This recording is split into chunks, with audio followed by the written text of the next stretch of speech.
YouTube চেনেললৈ আপোনালোকক স্বাগতম। আজি মই আপোনালোকক খুব কম সামগ্ৰীৰে বনোৱা এটা চকলেট কেকৰ ৰেচিপি আগবঢ়াম। কিন্তু তাৰ আগতে আপোনালোকক দেখুৱাম আজি ফ্লিপকাৰ্টৰ পৰা অহা এটা পাৰ্চেল। চাওঁ আহকচোন কিনো আহিছে ফ্লিপকাৰ্টৰ পৰা।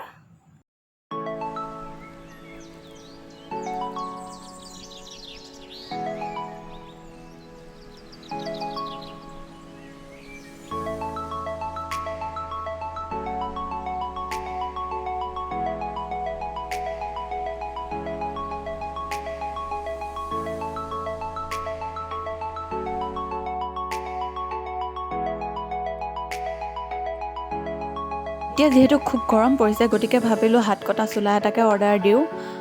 সেইটোকে আহিছিলে। খুব ভাল হয় কাপোৰটো, গেঞ্জি কাপোৰৰ হয়। আপোনালোকে যদি ইচ্ছা কৰে ল'ব পাৰে, মই ইয়াৰ লিংকটো ডেছক্ৰিপশ্যন বক্সত দি দিম। খুব ভাল হয় কাপোৰটো। এতিয়া আহোঁ কেকৰ ৰেচিপিলৈ। কেক বনাবলৈ আমাক লাগিব ময়দা একাপ, সেই একে জোখৰ কাপেৰে কোকো পাউডাৰ একাপ, তাতকৈ অকণমান ডাঙৰ জোখৰ কাপেৰে চেনি একাপ, ৰিফাইন তেল অলপ, বেকিং পাউডাৰ এচামুচ আৰু ছ'ডা আধা চামুচ। প্ৰথমতে মই কোকো পাউডাৰখিনি চালনীখনেৰে চালি ল'ম যাতে গোটা গোটা ৰখি নাযায়। ঠিক একেদৰে মই ময়দাখিনিও চালি ল'ম। ইয়াৰ লগে লগে মই পিচি লোৱা চেনিখিনিও চালি ল'ম। চেনিখিনি অকণমান গোটা গোটা হৈ থাকিল কাৰণ মিক্সি বাতিটোত পানী আছিলে, মই নাচালোঁ। আৰু চেনিখিনি দিয়াৰ আগতে কোকো পাউডাৰ আৰু ময়দাখিনি মিহলাই ল'ম।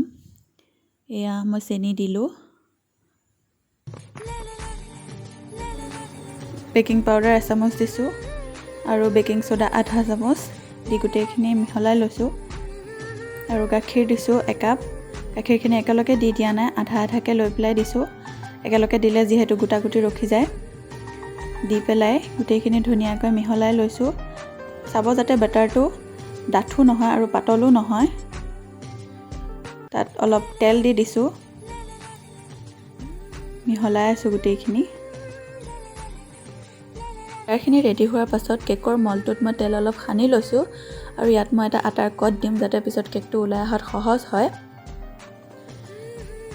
সেয়া চাওক, মই গোটেই মলটোত আটাখিনি ছটিয়াই লৈছোঁ আৰু বাটাৰখিনি ভালদৰে ফেটি লৈ পেলাই মলটোত ঢালি দিম।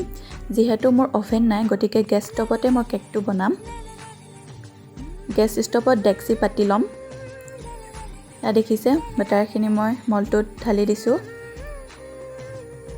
চাব যাতে গেছত বনাওঁতে গেছৰ ফ্লেমটো যাতে একেবাৰে কমি থাকে। এয়া দেখিছে মই ষ্টেণ্ড পাতি লৈছোঁ, তাত ঢাকোন মাৰি দিছোঁ।